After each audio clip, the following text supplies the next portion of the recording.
My dear Wormwood, obviously you are making excellent progress.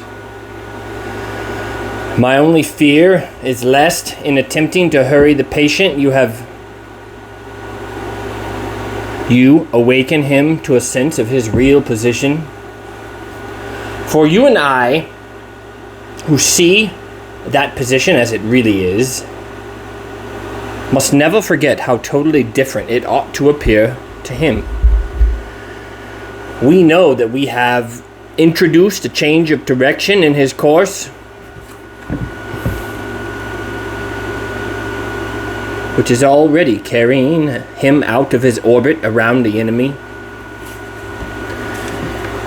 But he must be made to imagine that all the choices which have affected this change of course are trivial and revocable. He must not be allowed to suspect that he is now, however slowly, heading right away from the sun on a line which will carry him into the cold and dark of utmost space. For this reason, I am almost glad to hear that he is still a churchgoer and a communicant. I know there are dangers in this, but anything is better than that he should realize the break he has made with the first months of his Christian life. As long as he retains externally the habits of a Christian, he can still be made to think of himself as one. As one who has adopted a few new friends and amusements, but whose spiritual state is much the same as it was 6 weeks ago. And while he thinks that we do not have to contend with the explicit repentance of a definite, fully recognized sin, but only with his vague, though uneasy, feeling that he hasn't been doing so well lately. This dim uneasiness needs careful handling. If it gets too strong, it may wake him up and spoil the whole game. On the other hand, if you suppress it entirely, which, by the way, the enemy will probably not allow you to do, we lose an element in the situation which can be turned to good account. If such a feeling is allowed to live, but not allowed to become irresistible and flower into real repentance, it has one invaluable tendency. It increases the patient's reluctance to think about the enemy. All humans at nearly all times have some such reluctance, but when thinking of him involves facing and intensifying a whole vague cloud of half-conscious guilt, this reluctance is increased tenfold. They hate every idea that suggests him, just as men in financial embarrassment hate the very sight of a passbook. In this state, your patient will not omit, but he will increasingly dislike his religious duties. He will think about them as little as he feels he decently can beforehand, and forget them as soon as possible when they are over. A few weeks ago, you had to tempt him to unreality and inattention in his prayers, but now you will find him opening his arms to you and almost begging you to distract his purpose and benumb his heart. He will want his prayers to be unreal, for he will dread nothing so much as effective contact with the enemy. His aim will be to let sleeping worms lie. As this condition becomes more fully established, you will be gradually freed from the tiresome business of providing pleasures as temptations.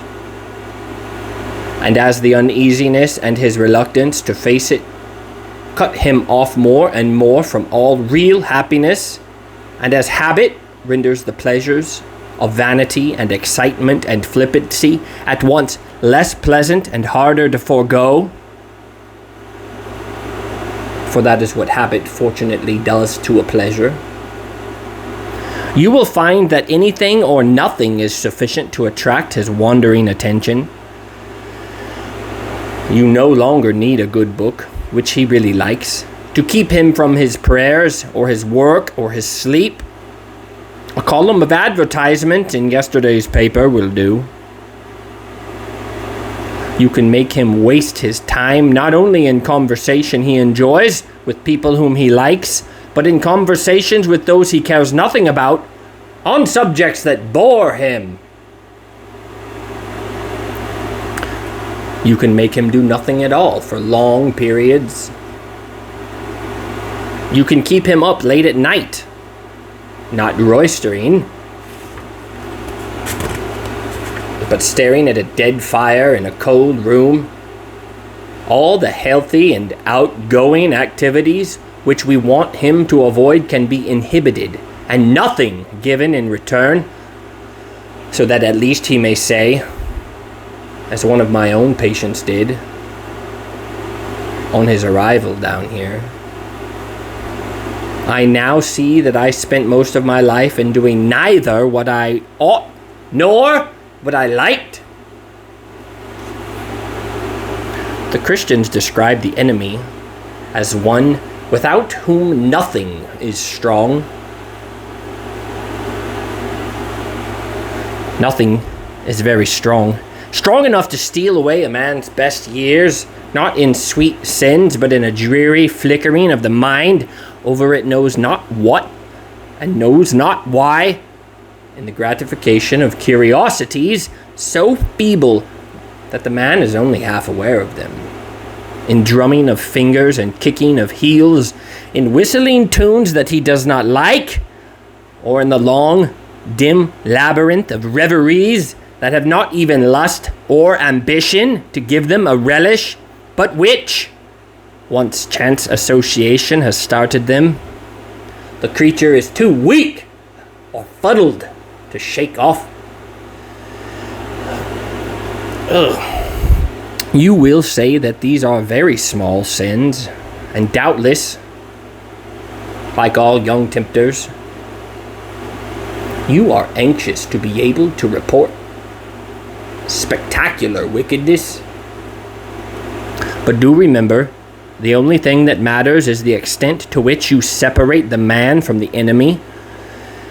It does not matter how small the sins are, provided that their cumulative effect is to edge the man away from the light and out into the nothing. Murder is no better than cards if cards do the trick.